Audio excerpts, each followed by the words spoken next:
भागवत का मंत्र है, भागवत का श्लोक है। कभी किसी के गर्भ में प्रॉब्लम होती हो, इस मंत्र को याद कर लेना। नित्य स्नान करने के बाद भगवान द्वारकाधीश श्री कृष्ण जी के सामने खड़े होकर के और ध्यान करते हुए मंत्र बोलना है, पाहि पाहि महायोगिन देव देव जगत पते नान्यम त्वद भयम पश्ये यत्र मृत्यु परस्परम। हे प्रभु, मेरे इस गर्भ की रक्षा आप करो। तो कहते हैं ये ऐसा महान मंत्र है कि कभी गर्भ नहीं नष्ट नहीं होगा। जो उत्तरा ने स्तुति की है भगवान की, तो भगवान आए और छोटा सा रूप लेकर के उत्तरा के गर्भ में उस बालक की रक्षा की। वो कहते हैं उस बालक ने जब जन्म लिया मेरी माँ, तो उसी बालक का नाम है परीक्षित। बोलिए परीक्षित जी महाराज की।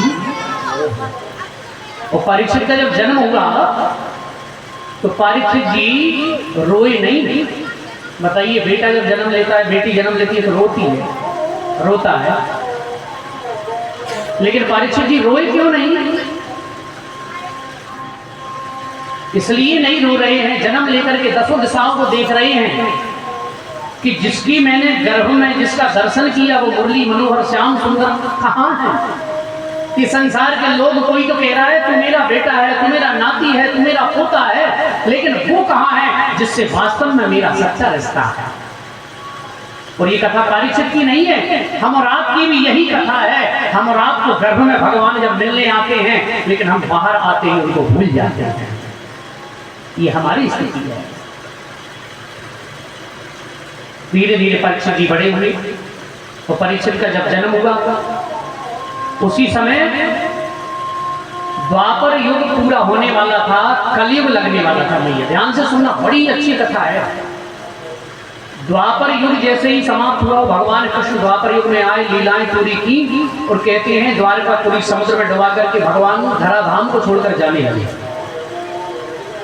अर्जुन इत्यादि पांडवों ने जब सुना, कुंती माता ने सुना, तो कहते हैं सब कुछ छोड़ करके छोटे से परीक्षित को राजगद्दी पर बिठा करके तीर्थ यात्रा पर जाकर के भजन किया।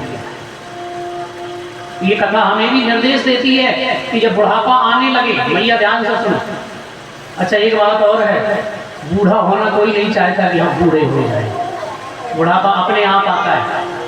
अच्छा, रोक भी नहीं सकता कोई बुढ़ापे को, कोई रोक के बताए। प्रयास तो व्यक्ति बहुत करता है। और एक बात और है, मौत की 4 घंटी बजती है। पहली घंटी बजेगी, बाल सफेद हो गए, शायद मौत कहना चाहती है कि अब तूने बढ़िया बढ़िया तेल डाले, बढ़िया बढ़िया शैम्पू डाली, अब तो भगवान का भजन कर, बाल सफेद हो गए, पहली घंटी बज गई। लेकिन बताओ, पहली घंटी में भजन करते का आदमी? बल्कि ऐसी दाई करवा देगा भगवान सभी रखे करवाऊंगे तो बाद मैंने तो सफेद करके जो तूने का कर ले। भगवान को भी चकमा दे देता है कल का व्यक्ति।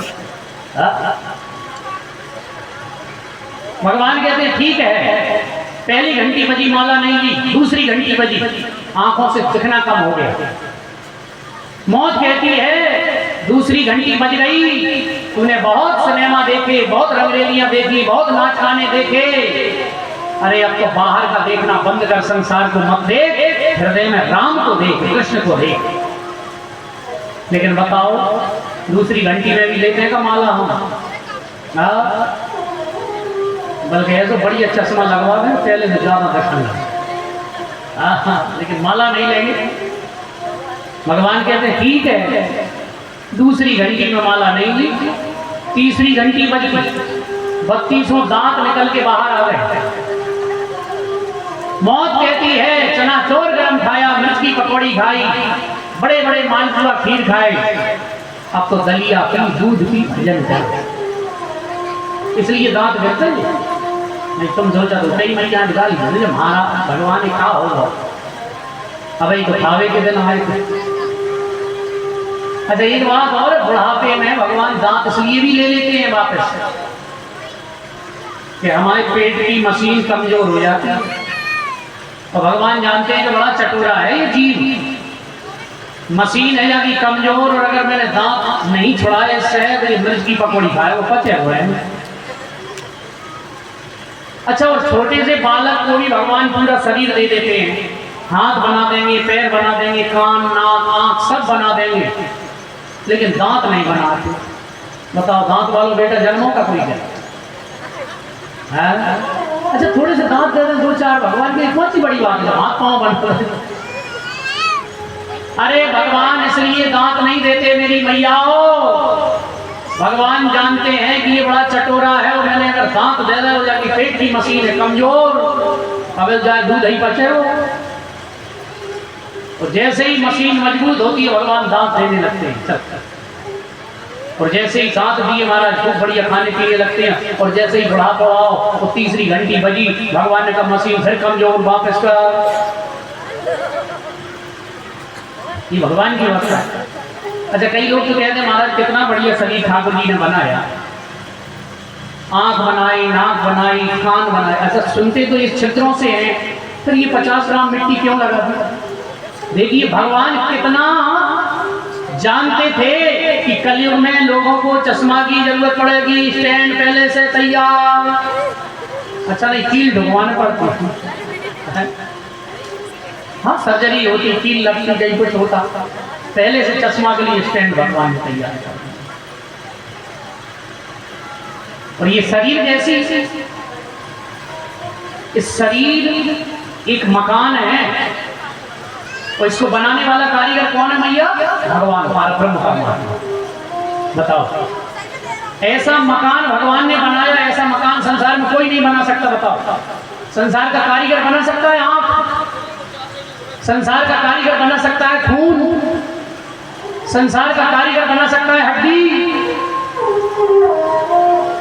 ये तो केवल एक ही कारीगर है। और एक और है, जब ठंड आती है ना, सर्दी आती है, तो अपने आप ये एयर कंडीशन है, अब गर्मी आएगी तो ये गर्मी सहन करने की ताकत आ जाएगी। इतनी सुंदर ये शरीर में भगवान ने शरीर रूपी बाखर बना दिया। अच्छा बताओ, हम मकान बनवाते हैं, 2, 5, 10 लाख रुपए लगाते हैं, बढ़िया टाल सा लगवाते हैं, पत्थर लगवाते हैं, बढ़िया पुताई करवाते हैं, कलर करवाते हैं। अच्छा, कोई एक डलिया भर के वो कचरा व मकान में डाल रहा है, लड़ोगे कि नहीं लड़ोगे? इतने पैसा लगाया और तुमने कचरा डाल रहा। लेकिन अच्छा एक बात बताओ मैया, तुमरी नहीं कह रहा हूँ मैं, जिनकी कह रहा हूँ, एक तो बढ़िया मकान बनाओ, कितने पैसा लगे होंगे, एक एक चीज बड़ी अनमोल है, और जहाँ में हम कचरा डाल रहे हैं, गुटखा, जर्दा, बीड़ी, बकारी गई के तो बुरा लगा, तो मैंने पैसा को खूब लगा है, मकान बनाओ, बड़ी कचरा डाल है। थाली में एक बाल आ जाते हैं ना, बाल, कई लोग थाली हटा देते, बाल कैसे आ गया? लेकिन बताओ, बाल के लिए हम एक थाली हटा देते